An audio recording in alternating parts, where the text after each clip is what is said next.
And the first opening statement will be by candidate Michael McHugh. Candidate McHugh. Hello there, everybody. My name is Michael McHugh. I am running to be your next president of the University of Houston because I truly believe in the future and what we are capable of as students. I turned down my applications to the University of Texas and Texas A&M when I graduated high school, and I chose to settle for the University of Houston because I believe that we really are going to be able to invest in the future better than anybody else. We live in the largest city in the state of Texas right now. There is no reason why we should not also be the best university in the state of Texas. The University of Texas is our competition right now, but 10 years from now, we're going to have 1/4 of our students living on campus. We're going to have a metro rail, public transportation, a renovated university center, and we are the most diverse campus of any college in the United States. And my party, Troops for Change, is the most diverse party in the history of this school. I believe that it's not a matter of being better than the University of Texas, because we are really the best university in Texas.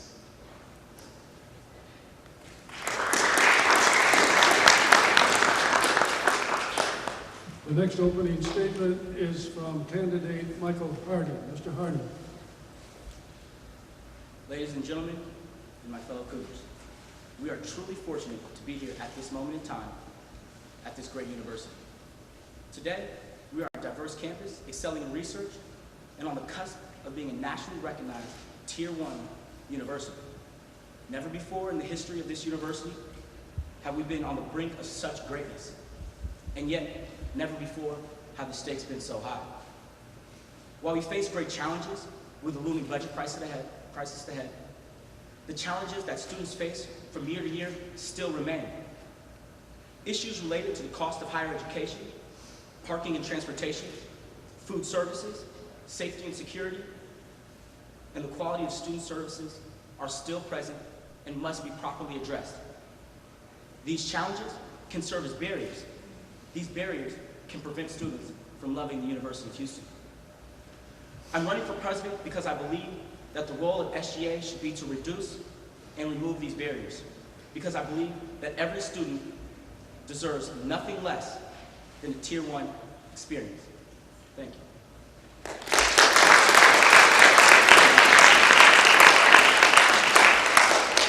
And the opening statement from Mr. Gogetz. Good morning, everybody. My name is Jared Gogetz, and of course, the reason I'm here is because I'm running for SGA president. I'd just like to start off today by thanking you all for being here. It's very nice to see a lot of familiar faces in the crowd today, not only students, but faculty and staff that I've had the opportunity to work with in my time at the University of Houston. Mr. McHugh, Senator Harding, it's great to be on the stage again with you guys. And I'd also like to thank David for being our moderator today, as well as the Election Commission for doing such an excellent job so far with this election period and the campaign period. That being said, I'm going to leave the debate to be the time when we discuss the true issues of what I'd like to do. And I'd like to start with my opening statement today by kind of giving you guys a vision of what my SGA and Anna's SGA would look like. I'm very lucky to be running with a solid leader in Anna Vong. She's an awesome candidate for VP, and I'm lucky to have her as my VP. We're running for SGA because we have a vision of success. And that kind of breaks down into a few different areas. I think it's very important that as a student government association that we don't forget what the true mission that we have is, and that's to empower students. We need to really understand where our place is in the university and really understand what we are here to do. And that's to problem solve, that's to actively seek out the problems, find solutions for the problems, and then empower you guys to go to the correct areas to see what's being done. That, more than anything, is important to me. Michael McHugh and Senator Harding both touched on the culture of excellence that we have here at U of H. That's something I'd like to continue in SGA.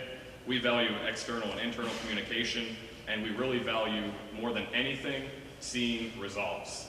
And whatever we do, whether we mess up, whether we do it the right way, my biggest priority is that we have some form of results that you students can see, and that we make those results available to you. So that's just a very brief sum of what my vision for SGA is. I'll leave the rest of the debate so we can argue over the issues and what's a priority right now. But I'd just like to start off this afternoon by thanking you all for being here.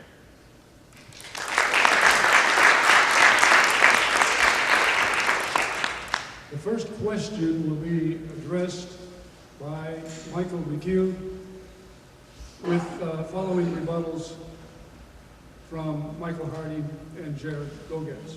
And the first question is, what is the biggest shortfall of SGA and how would you correct it? Mr. Well, the McHugh. biggest shortfall of SGA, I'd have to say right now, is lack of communication between colleagues. I mean, we don't even have a microphone. We have microphones here. We don't have them at our own meetings. We don't have projectors to project the ideas. We don't have any permanent projectors. We have people that, while we might not always agree on every issue, we need to make sure we're able to communicate, because that truly is what empowers our students to succeed here. We must promote communication between SGA and other departments, and we need to do a better job at speaking with the Student Affairs Department. We got to speak with the Vice President of Student Affairs. We got to speak with President Couture's office. There are a lot of candidates that are not always on the same page on issues, and they tend to disagree a lot. And there are miscommunications about certain pieces of legislation that have come up in the past where people like to impose scare tactics and make up rumors that are plainly not true. And we really need to do a better job of having people do their homework and check facts. And a 1-minute rebuttal, Mr. Harding. Well, I believe SGA can improve upon communication. And like Michael McHugh said, amongst each other, but more importantly, to the students. We have to not only communicate better with the students, but be accountable to the students. I plan on, if elected, having a State of UH address once a month to let students know about the different issues that they face. And not only talking about, this issue, that issue, and others, and then coming back the next month to say, okay, here's the progress that we made on this one. Maybe we need a little bit more student support on this one, and our last issue is going fine.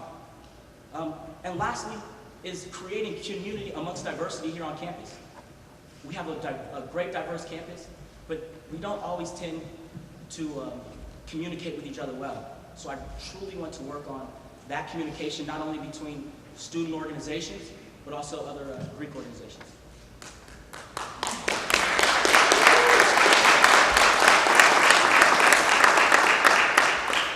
And a rebuttal, Mr. Gogetz. Communication is huge for me as well, but I would say the biggest shortfall right now for the Student Government Association is really understanding what its role is within the entire scheme of the university and where it fits into the organization chart that is U of H. We really just have to look into the constitution of SGA, guys, and just really say, what are we here to do? We're here to empower the students. I hear that phrase a lot, but all that really means is going out and listening to what students have to say and then getting things done. It's thinking things through and then following through with it. It's called a student government, but it really doesn't govern at all. And that's really a trick that a lot of students don't understand. We need to do a better job of making our mission statement clear and making it clear to students what it is we're here to do. And that's simply to empower you, to listen to you, and then be able to point you in the right direction of where you can go to get your problem solved if we can't solve it for you.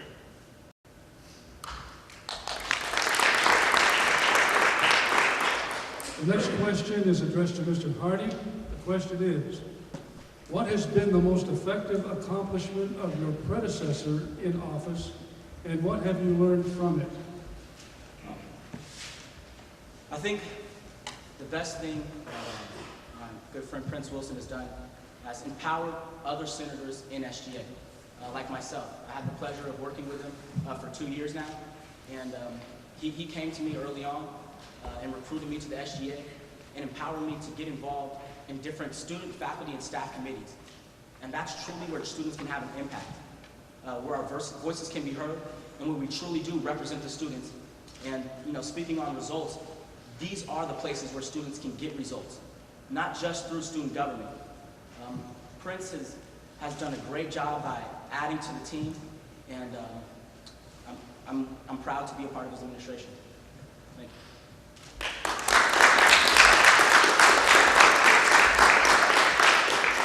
Mr. Gogetz, a 1-minute rebuttal. Actually, I would totally agree with Mike in that Prince is doing a great job of empowering other students, but I think what's almost more important than that is that Prince does his research and he knows what's happening within the university. You expect the SGA president to be able to meet at the highest level of administration, not only at this university, but within the state of Texas. And you cannot go into these meetings, for instance, with a budget cut and just tell them, well, we're against the budget cuts. Prince is better than anybody right now at doing his research, staying up late at night, making sure that when he does go into those meetings, that he can, pretty much play with the big boys when he goes in there and say, look, I know this budget just as well as you do, or I know this issue just as well as you do. So this is how we can really come up with a solution for that. And without that research, SGA would not be effective at all. So I really commend President Wilson on the research he does, because it makes his administration that much more effective.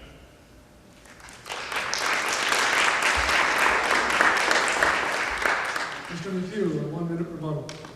I would also like to commend President Wilson on his job. I mean, he is really an inspiration to all of us students here. He is living proof that you can grow up in this university and in this country to be anything you want to be by becoming president of your student body. Under his presidency and his administration, the University of Houston became Tier 1 by the Carnegie Institute of America. We are now officially Tier 1 university. Prince Wilson, I have to admit, is very tough. He knows how to handle people. He is one of the smartest guys in the room when I've ever been present at an SGA meeting. He really knows how to communicate with people. He went to Austin.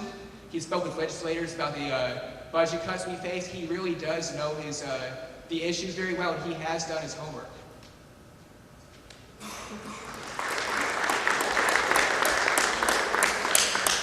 The next question is directed to Mr. Gogetz, and it is, what is your problem-solving approach, and how will it help you manage your office and student responsibilities? My problem-solving approach is very simple. I mean, we're not going to mess around. When there's a problem, there is always another institution or another area that's experienced the same problem, and we need to find a model in which we can follow. That's how everything in the real world really works, and there's no excuse why SGA can't do the same thing. For instance, the budget crisis. California went through the same budget crisis 2 years ago, is still dealing with it. We need to look at areas of, do our research and say, look, UC Berkeley had the same problem that we're facing right now. What did they do? Did it work? Did it not work? If we're going to be effective in problem solving, our plans have to include somewhere smart decisions as far as what people before us have done. And a lot of times, it's already happened here at the University of Houston, and sometimes we might have to look elsewhere to solve the problems as well. So really my problem solving approach is very simple. Find an area or an area of the past that has already solved the problem, and then copy it if it was successful. If it wasn't successful, look at it and see what we can do to improve it and really cater it towards what our needs here at the University of Houston are, depending on what the problem is. That's really, I think, the most effective way to go about solving problems is using models from the past.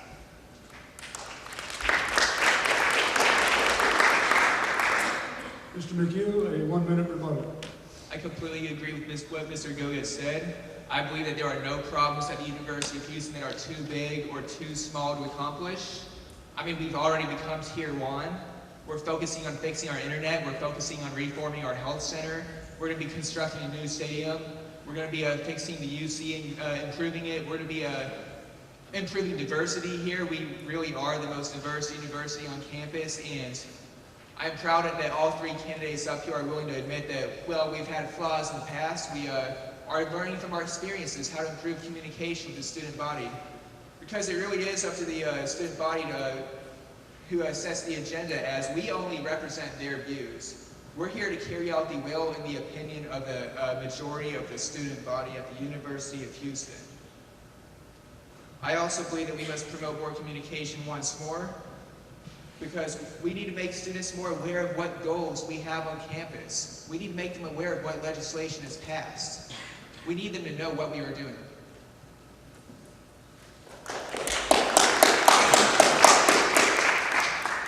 Mr. Harding, 1 minute rebuttal. I also agree with Jared. It is about doing research. But also, it starts with the Senate itself. Myself and my running mate, Craig Primji, have put together a party full of individuals who are leaders. We have 7 different presidents of student organizations here on campus. We have 3 chairmen/chairwomen of different student, faculty, and staff organizations, and returning SGA members. And it takes individuals who are informed to be able to solve problems.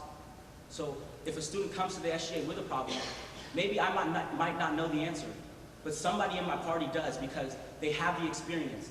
And they also have the relationships with administration to already know how to solve that problem. You know, or maybe, no, you know what? I like that.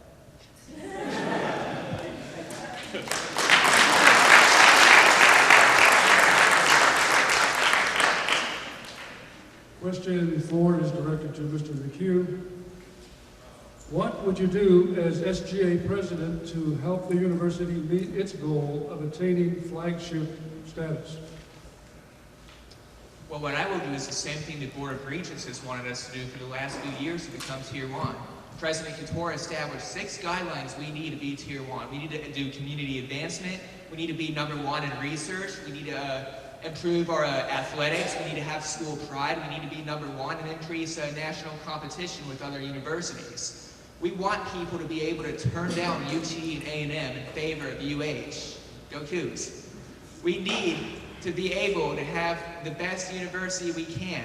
We need to have technology of the 21st century. We need to make sure we stay the most diverse college in the US and make sure that we have policies that reflect this. We need to reflect the city of Houston in our diversity.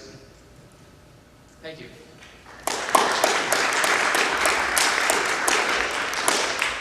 And the first rebuttal from Mr. Harding. Could you repeat the question, please? Yes, certainly.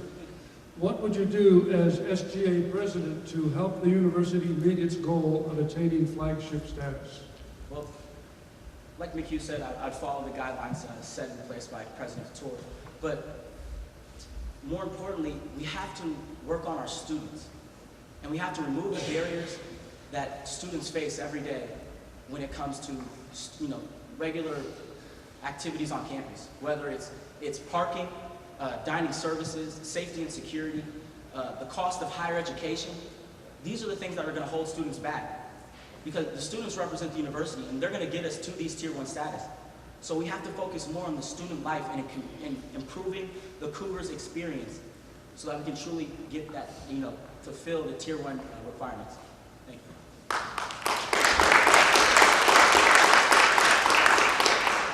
And a rebuttal from Mr. Gogitz. You just heard the guidelines from Senator Harding and Michael McHugh of what we've all been doing to achieve this Tier 1 status, and I think it's safe to say that everybody in the room is following those guidelines right now. What's more important, as an SGA president, we have to prioritize all of those issues because we only have 1 year in an administration, and we only have so much we can do within an administration. There's no possible way that we can touch on all of those and get to Tier 1 within 1 year. As SGA president, my #1 priority right now is the budget cut, because right now, that is the issue that is standing in the way of student success. And it's as simple as that. You can't talk about anything else without first addressing the budget cut. So as far as Tier 1 is concerned, the greatest threat to our Tier 1 status right now is the fact that the state is going to take some money away from us. And as SGA president, I need to be responsible to put students at the table to make sure that we have a plan and a solution for those budget cuts. The Dr. Couture initiatives will take care of themselves. She's been taking care of them for some time now.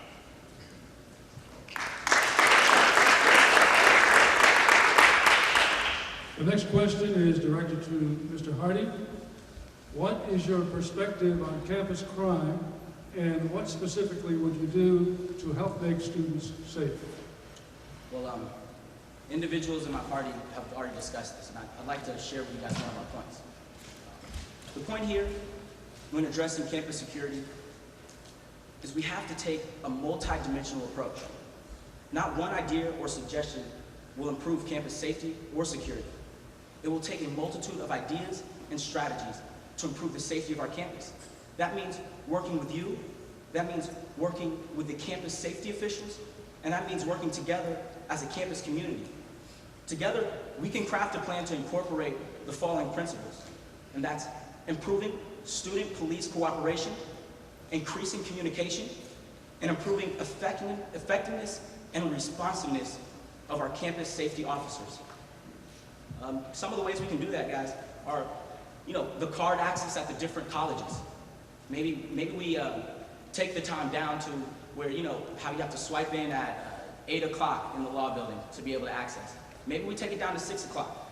Other ideas are fixing the emergency blue light phones. I spoke with a lady the other day. She told me she hit the button and it took 45 minutes for an officer to get there. And then when the officer got there, he said that her problem wasn't an emergency, even though she locked her keys in her car. You know? And then just a stronger security presence on campus. Thank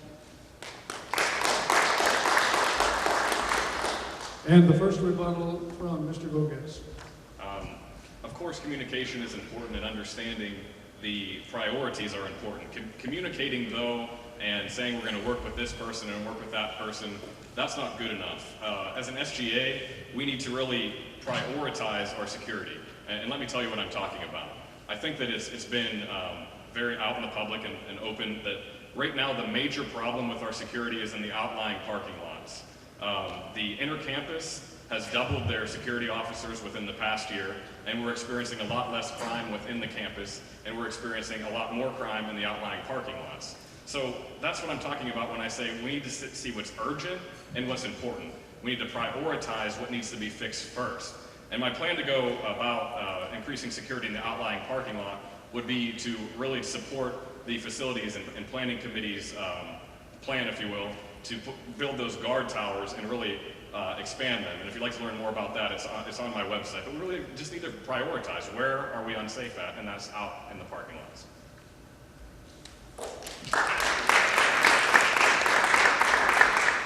A second rebuttal from Mr. McHugh.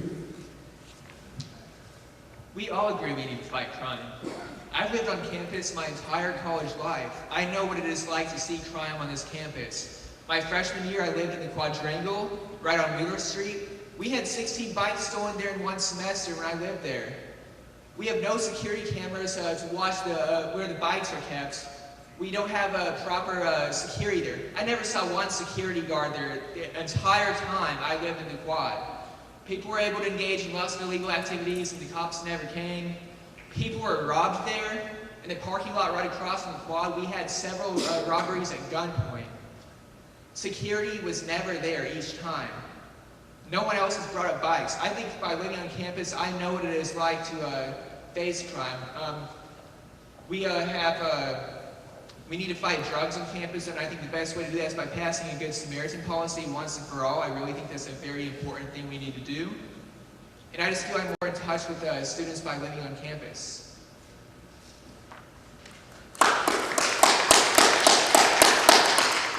The next question is directed to Mr. Gogez. What is the role of intercollegiate athletics on a college campus? I'd be happy to answer that question.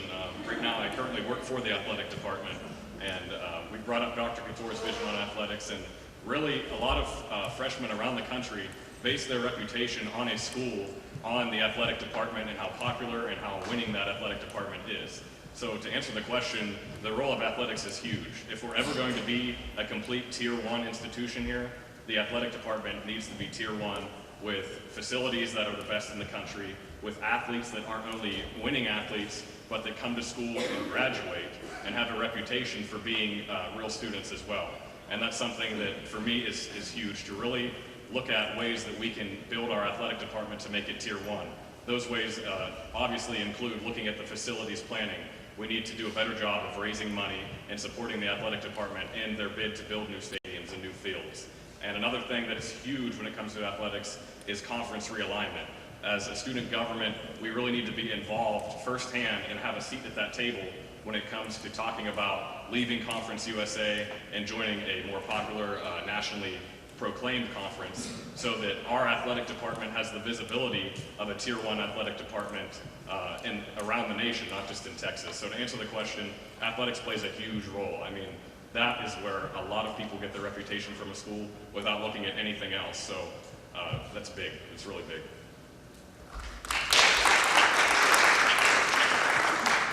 And the first rebuttal is from Mr. McHugh. I think he said it pretty good. He's right. Like I said, one of the top 6 priorities for Renewed Couture right now is to have athletic competition nationwide. We have Case Keenum on our team, and we could use a whole lot more of Case Keenums on our football team. They don't say go Cougs for no reason, you know. I mean, our football team, our basketball team, every other team we have generates school pride. It makes people proud to say, I go to the University of Houston. Athletics and academics are both equally important because they generate school pride, and we need that to be a Tier 1 institution. Thank you. And a rebuttal from Mr. Hardy. Yeah, I agree with both my opponents. I mean, the athletic teams, they are our marketing for our university. And so far, they're doing a great job. But as president, what I'd like to focus on in athletics is the graduation rates. Because a lot of these athletes, you know, they come to this university, they give their all for athletics, but at the end of the day, they're not graduating. And when they do graduate, they're not getting jobs because they just aren't equipped enough. You know, sometimes teachers just pass them just because they're on the athletics team.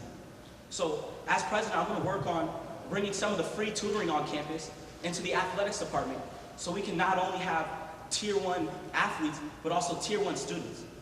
Thank you.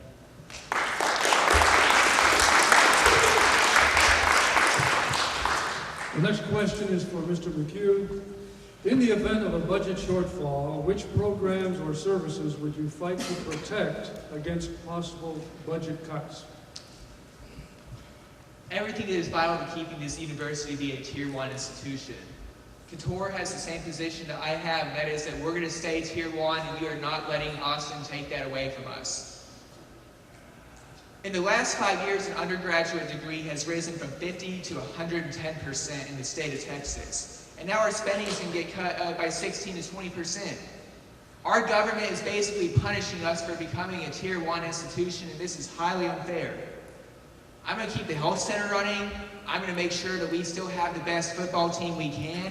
I'm going to make sure we do everything we do to stay #1 in academics. And I believe as far as that's the Cougs for Change position too. When it comes to budget cuts, we are not the party of no. We are the party of hell no. Thank you. First rebuttal from Mr. Hardy. I like the passion, you know, my biggest stance for keeping our university Tier 1 and continuing our Tier 1 path is increasing the graduation rates, because that's what's truly holding us back. And throughout my experience here at U of H, I've seen a lot of my friends drop out. And, you know, it's sad to see. They just weren't equipped enough to be in college in the first place. You know, some of them didn't use the resources that they had on campus. So what I'd like to do is bring some of the free tutoring that I spoke about before, not only to the athletics department, but bring it to the doorstep of the students and enforcing free tutoring in the different residential halls. So students are aware that they can get help and that help is out there. And yeah, thank you. Second rebuttal, Mr. Gogetz. I'll go ahead and answer the question about the budget cuts. When we look at what's happened in the past with other universities and what they have cut, and the stance is always, there's always everything that's important, so we can't cut anything, and that's completely untrue.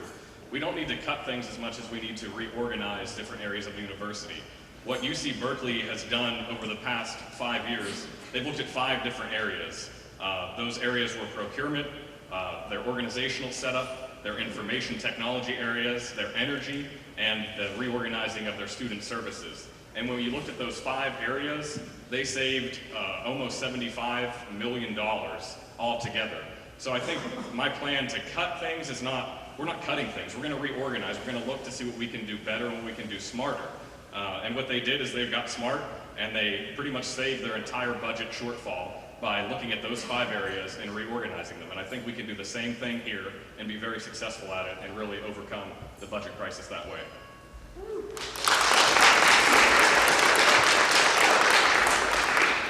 The next question is directed to Mr. Harding. Which area of the UH bureaucracy could use the most streamlining and why? I didn't catch that. Yes. Which area of the UH bureaucracy could use the most streamlining and why? Oh man.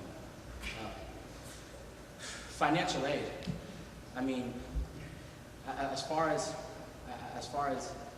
you know, like I was telling you, with a lot of my friends, they drop out because financial aid is not there for them, and just the process in general is hectic. It's inefficient.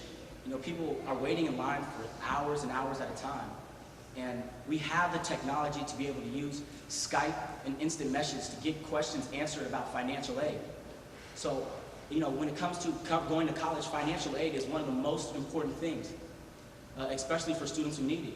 So I think by streamlining that process, creating some more efficiency, not only is it going to improve the university's, not only is it going to improve the university's intake of students, but also it's going to have, we're going to get a little bit more Cougar pride, because students aren't just going to be frustrated all the time, continually waiting, and then, you know, they wait just to have one question answered, when that question could have been answered by the lady at the front desk that told you to go wait in line. So that's where I think some streamlining can be done. And the first rebuttal goes to Mr. Gogetz. If we'd like to talk about streamlining within a department of the bureaucracy, tying into what he just said, financial aid really fits into student success. And what I'd like to look at in particular is the entire student affairs department as a whole, and how we can reorganize it to better serve students, not just as far as their success is concerned, but as far as being smart financially, because we are dealing with a financial crisis. And it's something that's already began right here in the University Center with our reorganization downstairs into the two different centers. And it's starting to spread throughout the campus. And we really need to continue the momentum and going to every department of student affairs and really looking at it and saying, how can we streamline this to not only improve access to students and make it more easy for them, but how can we also look at financially, how can we be more efficient in streamlining that department? Student affairs is what a university is about. Student empowerment is what SGA is about. So for me, there's really no other answer besides student affairs as far as a department is concerned.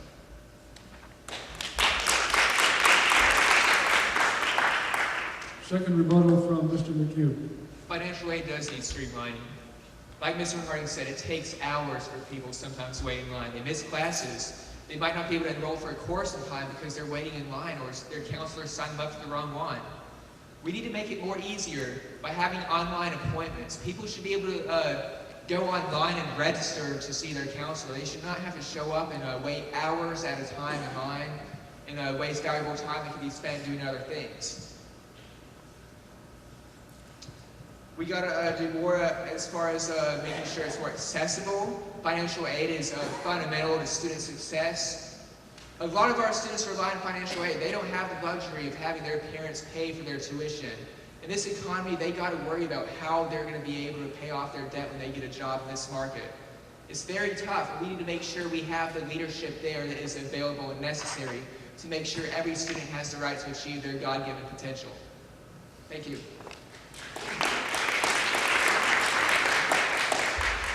Before we go on to the last pre-prepared question, let me remind you that we invite questions from the audience. I believe you have received cards, is that right? So if you would, if you have a question, write it on the card and send it up. I think there will be people coming around to collect those cards. And in the meantime, we'll go on to the last pre-prepared question, which is directed to Mr. Gogetz. Other than the issues mentioned, what are the other critical areas of concern to students at UH, and how do you plan to address that? I think that one thing that we haven't really talked about in depth today, which is very surprising to me, was the parking issue that comes up every year. And I think as far as SGA is concerned, students have to understand that there is a department on campus, Parking and Transportation, that has a plan in place to fix our parking. And it's not SGA's responsibility to build more garages and fix the parking. But our problem is that when students get mad at parking, that is my problem as an SGA president. If you're mad about parking, it's my responsibility to find a way to point you in the right direction, to give you the resources to say, look, here's what we're doing, this is how we're fixing it. We have temporary lots going up, and we have a 5-year plan to fix it. And here are some alternatives that you can take until we get to that 5-year plan. Because we can't say, oh, all right, we're gonna fix it in 5 years, because students are gonna say, well, I'm here right now, what are you doing right now? So parking to me is huge, and making sure that students understand the politics and the financials behind parking and the relationship between finding that balance of affordability and accessibility in parking, that the areas of building garages and lots are directly tied to raising your permit prices and raising your parking tickets. As an SGA, it's our responsibility to make sure that students understand that and to ease their concerns about parking until we can find a permanent solution to the problem. And I was just surprised it's something we haven't really touched on today, but we do have a solid plan in place for parking, and I welcome you to ask me to go more in depth later when I have more time. But that's an issue right now that's huge, definitely top 5 for me.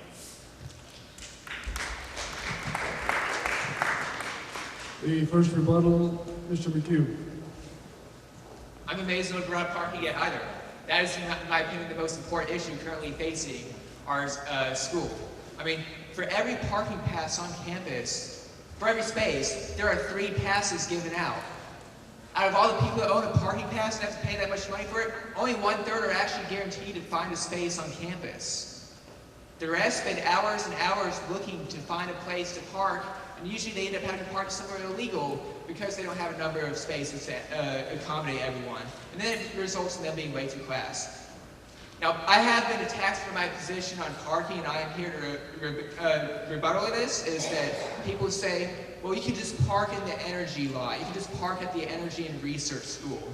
That is 2 miles away from this campus. If you park there, you have to go on a bus afterward and spend up to another ½ hour before you're even here in class. And we really need to do more to find temporary parking for our students. Thank you very much.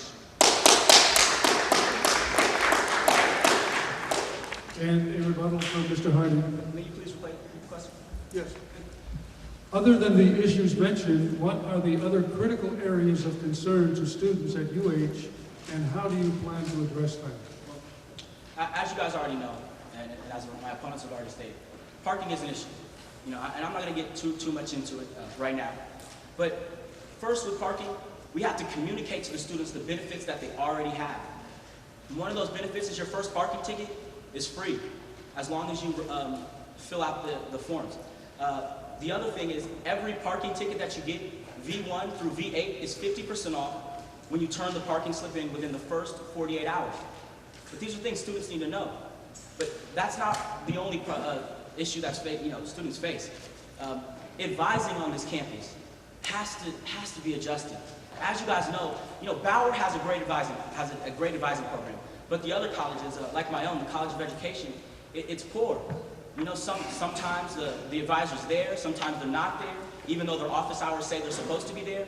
And then they don't exactly know where to advise you to go to. You ask them, I've had situations where I've asked my advisor about the classes to take, and they tell me classes to take, but I didn't really need that for my plan. So we have to work on the advising process and making it so we can get instant answers when we get in there. And I propose a plan where we have students who are going to help advise younger students in the process. Sorry.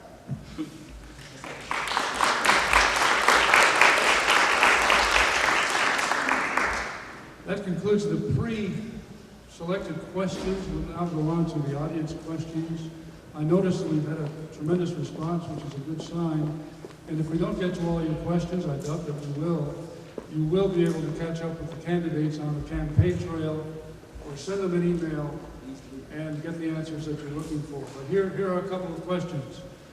And we'll give candidates 1 minute each to respond to these audience questions. Do you believe that on-campus housing is efficient and affordable? Why or why not? We'll go from left to right again. Mr. McHugh, you're on the spot. Housing is definitely not affordable here. I have to pay $1,600 a month where I live on campus. Yes, that's Corn Oaks and they say it's private, but even still, that is ridiculous for anyone to pay that much. It costs $4,000 to live at Cougar Village. If you're on financial aid, you're going to be drowned in debt when you graduate living on campus. But living on campus, after all, does give students the college experience they need. If you commute, you have a hard time making friends, you have a hard time maturing in networking and meeting new people you're going to know the rest of your life in the working world who you're going to need to know. Living on campus provides with connections. It provides with the communication you need between you and your school. And as far as what Mr. Harding said about parking and how people don't know about the passes and how to get discounts, that's another reason why we need communication at this school. Thank you very much. Mr. Harding? Yes, the question was, do you believe that on-campus housing is efficient and affordable? Why or why not? Well, as far as efficiency goes, I do believe it's efficient. I myself have lived at the Towers, Cullen, Cambridge, and the Quads, and I've had a pretty decent living experience. But as far as affordable, no, it's not. Just recently, I became a commuter student. I now live off campus because the housing isn't affordable. And, you know, there are some things students can do to make housing a little bit more affordable. If you get involved in certain student organizations, you get a discount on your rent. But, you know, we do have to do something about decreasing the prices of housing for students. It's truly ridiculous.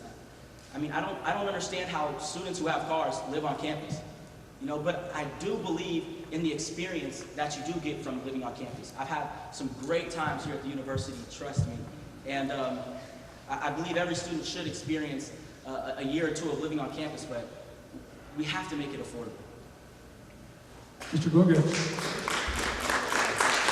Right now, I would say at the level that U of H has been used to performing at in the past as far as being mediocre, sure, we're efficient and affordable, but to the level we'd like to be, which is a tier 1 housing department, the answer is no and no as far as efficiency and affordability is concerned. But really the more important discussion isn't about how unaffordable it is, but how we're going to fix the problem. And if you look at the University of Houston's master plan as far as the housing and residential life and where it's going, we do have steps that are in place to ensure that we streamline housing in different sectors for undergraduate and graduate and make these housing areas affordable to the residents that are living there. So as a student government, it's really our responsibility, again, to empower the students to, you know, give you a seat at that table, to really let you know what's happening, because nobody knows this plan that, you know, we are going to make housing affordable. It's getting better. Efficiency is getting better. The improvements are obvious over the past couple of years. But we need to do a better job of letting you know what is going on and what we're doing and how we are going to address the problems that we still have. But at a tier 1 level, we are nowhere near efficiency and affordability for housing.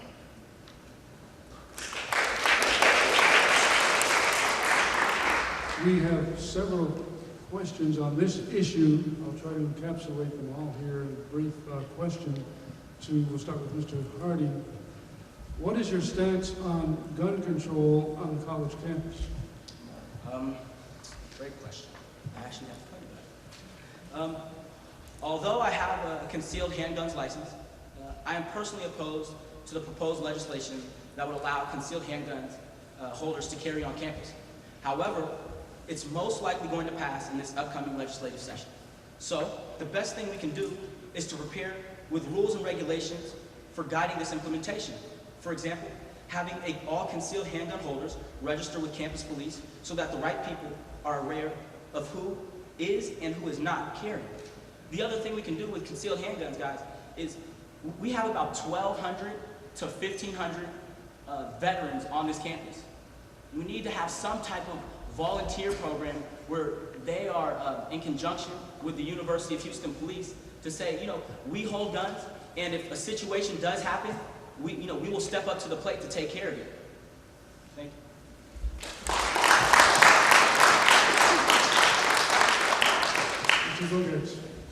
To be honest with you, my personal opinion on the handgun bill really doesn't matter at all. It's the student's opinion as far as the SGA is concerned that matters on the stance of the issue. And in 2009, the issue came up, and there was legislation that was passed that said SGA is opposed to concealed weapons on campus. That being said, that is my position on it right now. However, as Senator Harding did state, the bill probably will pass, and we really need to take precautions to ensure that, yes, are these going to be registered with the campus police? And another major issue that I could think of right now is what do we do about storing these guns in residence halls for people that live on campus? What system are we going to put in place to ensure that guns stay out of the residence halls? Because I don't think that anybody in this room feels comfortable with a gun in the residence hall. So again, I stand with the students in the 2009 resolution that is against the weapon on campus, but if it does pass, I'm ready to take the necessary precautions to ensure that we are safe on campus. Mr. McHugh on gun control. I fully support the Second Amendment and think people have the right to bear arms, but I don't think that should be included in our schools. The SGA spoke up on this. We passed a resolution saying we do not want guns on our campus. Mr. Harding brought up a point about veterans. Should they be allowed to carry guns on campus? Unfortunately, that's not our call. That's the legislators' call. This bill likely is going to pass, and none of us are going to like it, so we need to take precautions against it. I strongly oppose this legislation because, like Mr. Goget said, where are we going to store the guns? Are they going to have trigger locks? What if someone steals them? Things get stolen from people's dorms all the time. What are we going to do about that? I'm afraid this is going to make gun violence go up. On Wheeler Street, we had an 18-year-old killed last February at a party. Of course, I don't know if this person had a concealed gun license, but that should not matter. The matter of the fact is, our youth are going to be carrying guns everywhere now. And I just don't think that people have reached that maturity level where they should be able to have the responsibility of carrying a weapon that might end someone's life on campus. Thank you.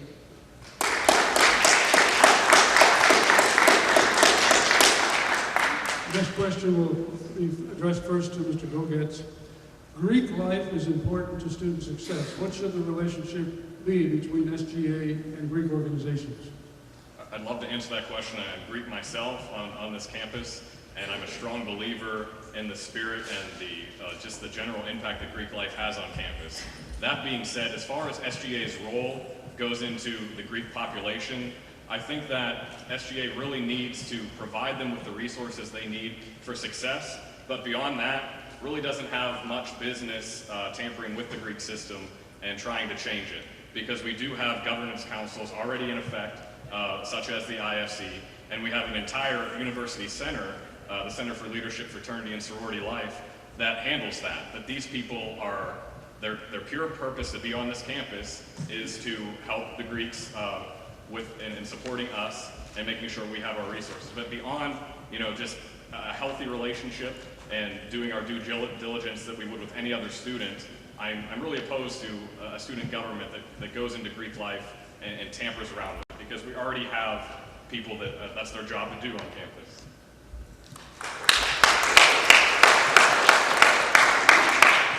Mr. McHugh, Greek life.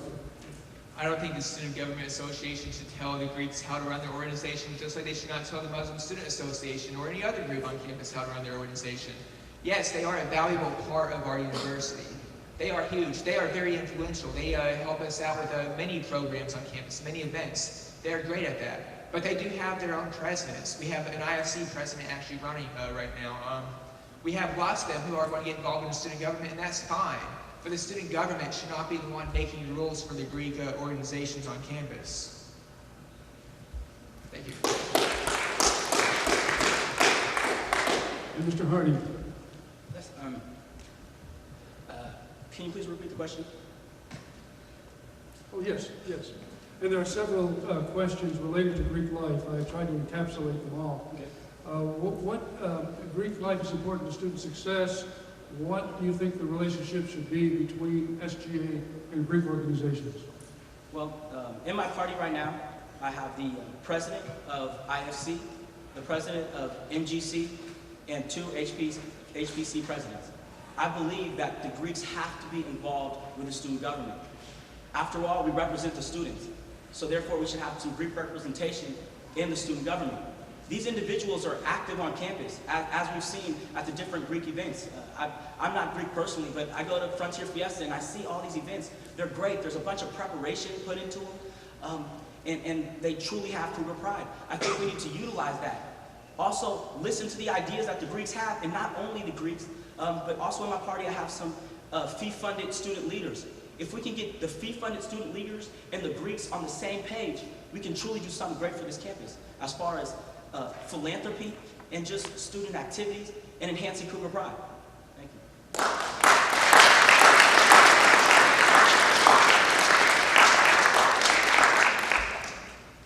question is for Mr. McHugh.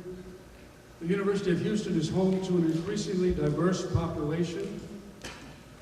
How do you plan to make the campus more accessible and welcome to current and prospective students? I'm going to make sure we say number one in diversity if I'm present right now. We have lots of diverse people on campus. We have Vietnamese, we have Muslim, we have Lebanese, we have black, white, gay, straight, Chinese. We have every type of diverse group out there. But we don't have the most diverse legislation. As diverse as Houston is, our school does not reflect the diversity of the city of Houston. And as everybody knows, I've been fighting for amending the non-discrimination code at the University of Houston to include protections for all GLBT students, especially on gender expression and gender identity. President Couture has not acted on this yet, and I want to work with everybody. I want to work with the LGBT Resource Center. I want to work with Dr. Lee, Dr. Couture, and if I have to lobby the Board of Regents, I will do everything I can to make sure this is passed. We have an LGBT mayor in Houston, yet we do not have full LGBT protections on campus. We also do not have domestic partnership benefits for our professors, faculty, and staff. If we're trying to retain our staff and be a Tier 1 university, we need to make sure they want to stay at this campus. Thank you.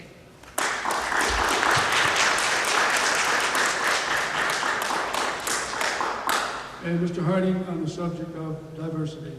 I just want to bring up a point McHugh made earlier. You stated we're not diverse, yet at the beginning of your speech you said that... I said we are diverse. You said that basically, you know, we're the most diverse university. Well, we're the second most diverse school in the nation, and I believe to create more community amongst diversity, which is one of my platforms, is getting different organizations involved in student government. If we can create a college of council leaders where we have not only different ethnicities involved, the presidents of organizations such as VSA, and student government involved, Greeks involved, this is how we create community on campus, getting these different presidents together to talk, to then have a trickle-down effect. Thank you.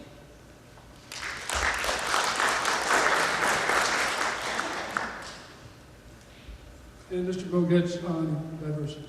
It's very simple. The next vice president of the Student Government Association is going to have the opportunity to appoint committee members, dozens of committee members to various committees throughout this campus.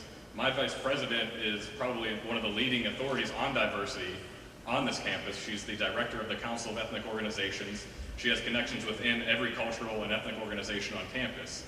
Our plan to really have SGA reflect the diversity of the campus as a whole is to make sure that we are pooling not only from SGA and the same old candidates for these committee positions, but that we're reaching out beyond our horizons so that she can say, okay, how about we look at some organizational leaders that we've never even talked to before, and let's put these people on committees that run the campus. It's that simple. We can talk about the problem, but that's how it's going to be solved.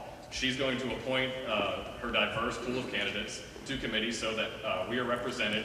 We're representing the entire U of H population, not just the same pool of people on the same committees. That's my plan for that.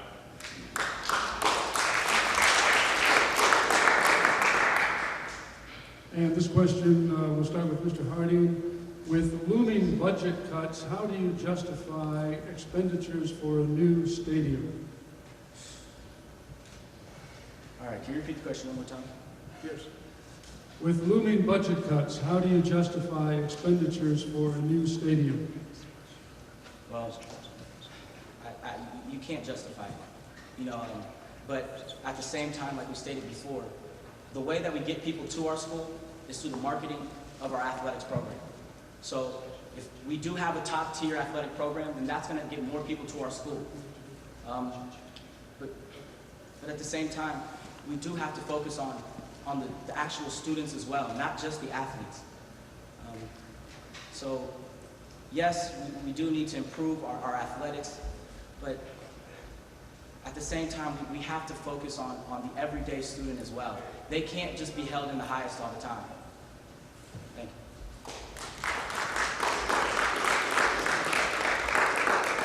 you. And now, with a continuation of the question on justification for a stadium, and it's Mr. Goget's turn.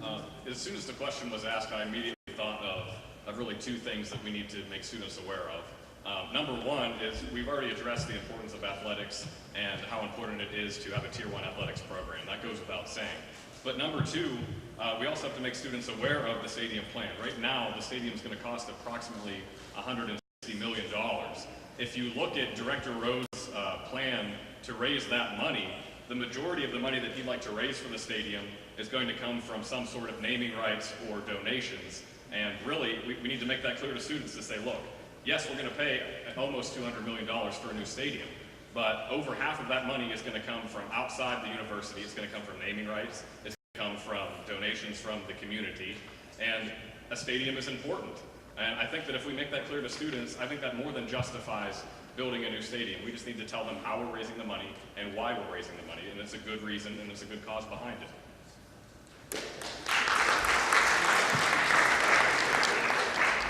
And Mr. McHugh on the stadium. There's a lot of concerns about that stadium. People are wondering, if we're getting our state funding cut by 1/5, how are we making such a grand purchase? How are we going to pay for it? Where is the money coming from? Like Mr. Goga said, we are going to rely on donors. We need to make sure we have the money if we continue it. Mr. Harding says we do need a new stadium. I believe we need to be able to make tough fiscal decisions in tough times like this. We might not be happy with what we have to do. I want a new stadium too. But we have to think about what's important. Not all of our students can grow up to be a football player one day.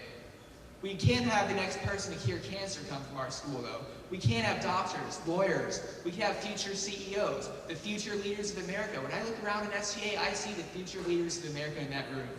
I do believe that we need to have the next Hakeem Olajuwon and every other football and basketball player for VWAs. We need people like that. But we got to make sure we know how to pay for it. We have $59 million in current projects going on at the University of Houston, and we have $233 million plans over the next 5 years. We can't just wait for another election to get our state funding. We have to make sure we beat the budget cuts now if we're going to consider a stadium. Thank you very much.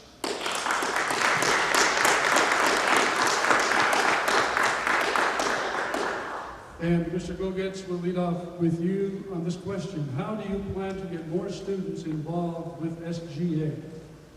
I'd like to touch on my experience within my current organization, the Student Program Board. We plan events on campus, but I don't plan events at all. My job is purely marketing and assessment. And when I look at SGA, I think that those are the two most important aspects that go into SGA. Marketing, reaching out to as many students as we can, to make as many students as we can aware of our efforts, what's going on, let them be knowledgeable, and then assessment. After we solve a problem or after we fail to solve a problem, we need to sit down and we need to assess what ways that we need to do it better the next time. So I would do the same thing that I've done in the Student Program Board. I would expand the Public Relations Department, the External Affairs Department, and really think outside the box on how to educate students and get as many students involved in SGA as possible. I bring solid experience to the table, and that's really something that I not only know how to do, but that I really do enjoy while I'm doing it. So if you have any further questions about that, I'd love you to come down to the Student Program Board office or even look at my website for the campaign to really see the experience and what I've done in SPB and how we can take that to SGA and really just copy it to make SGA's marketing as strong as some of the other fee-funded organizations that we have here on campus.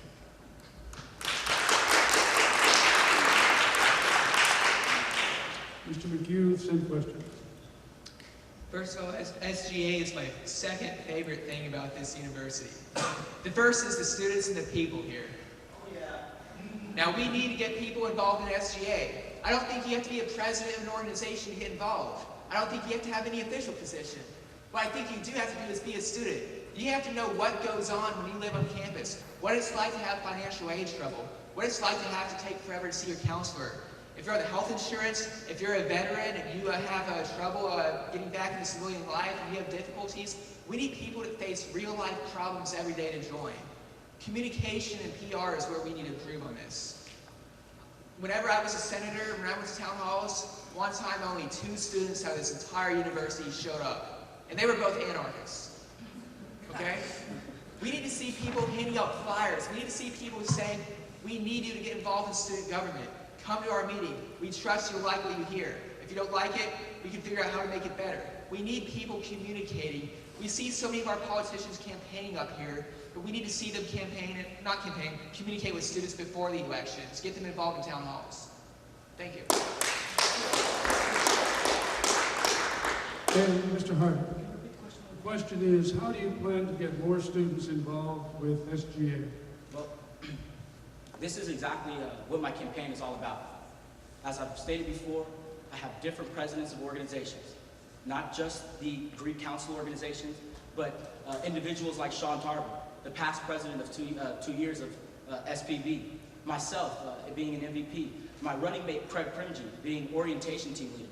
The way we get students involved are by having involved students in SGA already, so that they can show the passion that they already have for U of H through experience. You know, it takes these face-to-face interactions. That's why we have these organization fairs. And I believe if we have different leaders of student organizations all across the board in the student government, it's going to create a trickle-down effect, and we're going to get more students not only involved in SGA, but just in campus life in general. Thank you.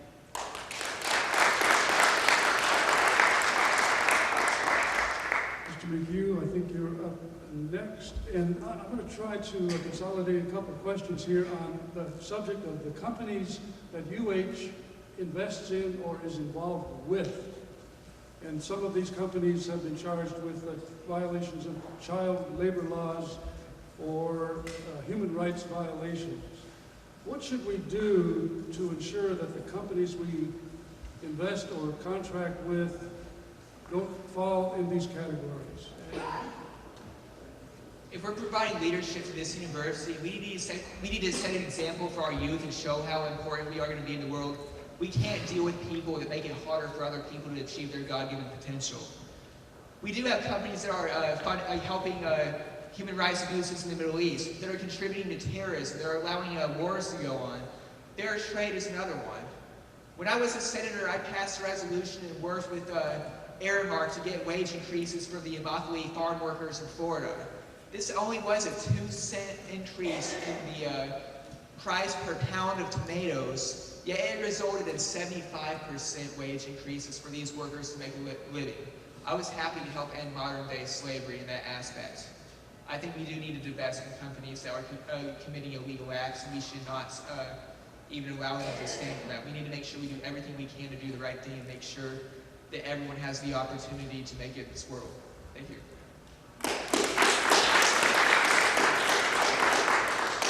Mr. Hardy. Can you please repeat the question? Yes, that was sort of off the top of my head, but I'll try to repeat it here. With regard to the companies that University of Houston invests in or contracts with, what should we do to ensure that we do not support companies that are involved with human rights violations and or violations of child labor laws? Well, first off, we have to do our research. And the other thing is, we have to have students who are aware of what's going on these different committees. I'm fortunate enough to be on the Food Service Advisory Committee, and we've worked side by side with fair trade.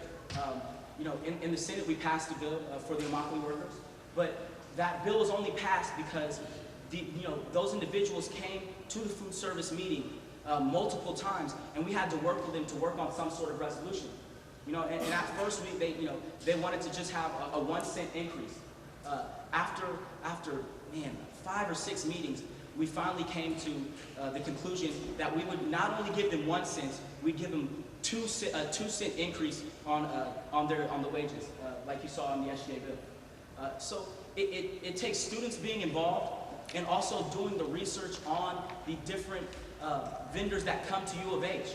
You know, when vendors are coming, they have these auditions and these interviews, and that's when we have to grill them and ask them questions about where are you getting your merchandise from?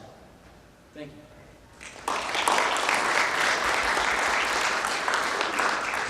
And Mr. Gogetz on the same subject. Senator Harding just did a great job of explaining what has already been done.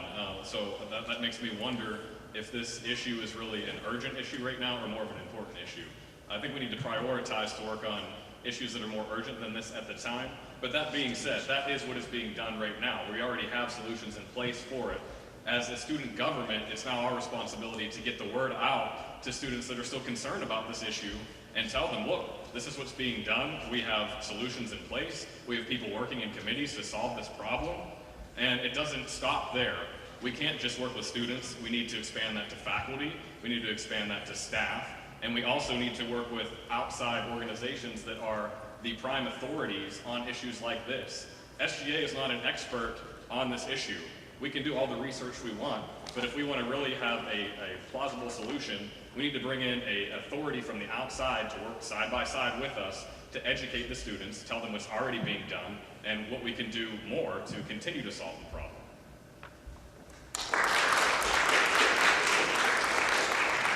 I think we have time for maybe one more question, and then we'll go to the closing statements. Here's the next question for Mr. Hardy. How do you plan to entice more incoming students to choose U of H as their college of choice? Well, there's so many different ways, but I've been fortunate enough to work with the Metropolitan Volunteer Program as director, and it takes students going out into the community and to our surrounding community, and even further than that, and let students know about U of H. They know about UT, you know, they know about A&M, but it's going to take an effort from the student body to go out there and say, hey, look, U of H is a great school because of A, B, and C. Because they're constantly getting fed, you know, the Aggie Kiki and the Hook'em. You know, we have to show them that we have Cougar pride as well. And U of H is not only just a great campus, it's one of the most diverse. You're going to get a diverse experience at this college. I mean, it really takes the students, not so much administration, to make sure that we portray a great image of the university and we convey that to the surrounding community. Thank you.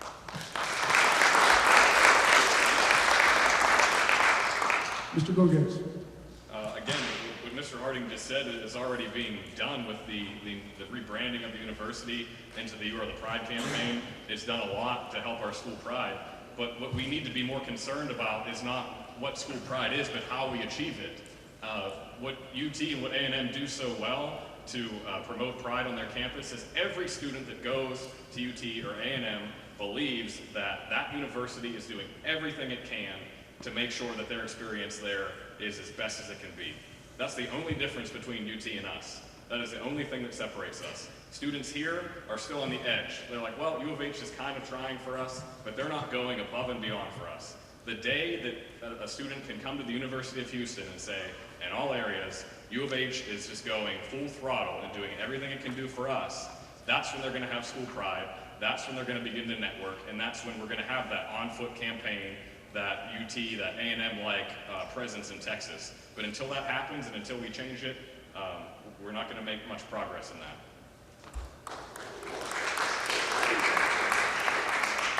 And Mr. McHugh. I got accepted into every university in Texas. I chose UH. When my parents found out I chose UH, they're like, you don't want to go to A&M? You don't want to go to UT? Why? Are you crazy? I'm like, no, because I know UH is going to be better one day. We need to do that. We need to just market ourselves better. We need to communicate with Texas, show people why we're going to be #1. I mean, just look around the room here. This is a very diverse crowd here. You might not see the same diverse crowd at a university in Maine or in Arkansas or at like Montana or somewhere. This is very unique. The people here really do matter. It teaches people how to meet different cultures, how to meet different people, to know, get different experiences and prepare yourself for the working international world. Our competition is international now, and people have to remember that. We're not doing everything we can. We can do a lot more to make people want to come to UH. And I'll make that one of my priorities as president. I want to make sure we are the #1 university in Texas in the next 15 years.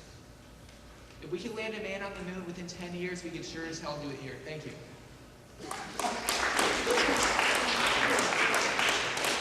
And we have now come to the point of the program for the closing statements. And since Mr. McHugh just went, I'm going to give him a little break and go to the next candidate, if that's agreeable with everybody. Okay. And we'll start with Mr. Hardy. My fellow Cougars, as I said in my opening statement, we face a defining moment for our university. Not only for those of us in this room today, but for those of us who will be in this very room in years to come. At the dawn of the 20th century, Theodore Roosevelt once said, "The one characteristic more essential than any other is foresight." This is a growing university with a bright future that takes a long look ahead. So today, let's take our long look forward. Let us set goals for our student body, present and future. Let us pledge to contain the cost of higher education by restoring stability, predictability, and preserving accessibility. Let us pledge to increase the number of parking spaces available and the hours while decreasing the demand. Let us pledge to diversify the campus dining options and hours of operation. Let us pledge to fit the needs of our students now and in the future. Let us pledge to make this campus a safer place now than when we found it. And lastly, let us pledge to improve the quality of every student on this campus. This is our pledge. Let this be the beginning and not the end of progress on campus. And together, we can ensure that every student has a Tier 1 experience. Aristotle once said, "We are what we constantly do." Therefore, excellence is not an act, but a habit. Thank you all for attending today, but most of all, thank you all for listening.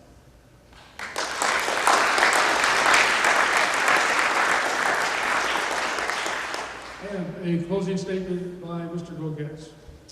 First off, before I get into a closing statement, again, I'd just like to thank everybody for being here. Again, it's been great to be on the stage with you gentlemen again. And really, up here today, you've really heard the what and the where, and anybody can come up here and say that we have problems and that we're going to pledge to fix the problems. But what I'm really worried about for the next administration is the how and the why. Let's begin with why. We need to prioritize the problems. We need to say, look, this is urgent, this needs looked at right away, this problem's still important, but we can take a while to have a plausible solution for it. But the most important part is how. You've heard the language up here. We're going to communicate better. We're going to do all we can. We're going to talk to blank, so-and-so. We're going to empower you. We're going to market better. We're going to do more. We have these priorities. But how are we going to do it? What is the plan? What are the specifics? I mean, we've all stood up here and told you all those things. You know, we're going to empower. We're going to communicate. My challenge to you guys is to really get to know us and really ask the specifics of how are you guys going to do that? It's your duty as voters, and I need to do my due diligence in telling you the specifics of my plan. I wouldn't be up here today telling you that I'm going to fix the budget cuts and fix parking if I didn't have a solid plan behind it. And I'm talking specifics of what needs done right away, what needs done in the future. Come up to us, talk to us, ask us how we're going to do things, because you guys need to elect a candidate that has a plan of how it's going to happen, not what needs to be fixed. Everybody in here knows the problems. Anybody can come up here and say, we're going to fix this, we're going to pledge to do this. Worry about the why and worry about the how. And if you do that, I think you can make a great choice for your next SGA president. And again, thanks everybody for being here today, taking the time out of your day. I know some people are here, have other things to do. It's great to see everybody here, and this has been probably the biggest debate in a while, so it's great just to see the involvement. Thank you guys for listening today.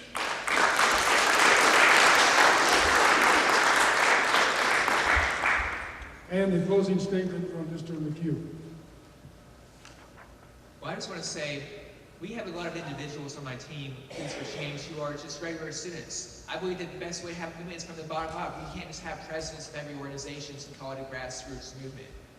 I think I can be president because I have the integrity. I have the honesty. I'm open. I'm unscripted. I'm honest. I will tell you what you need to hear, not what you want to hear.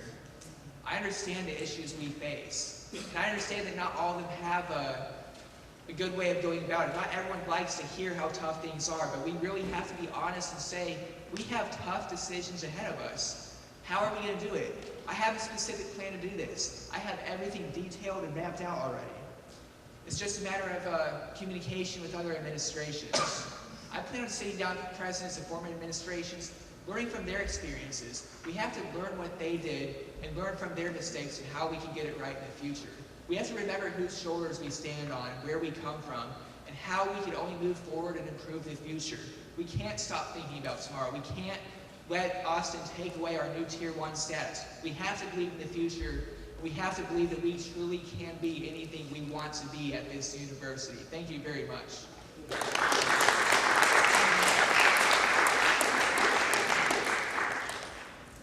I'm sure you all feel this way. Let's give the candidates a rousing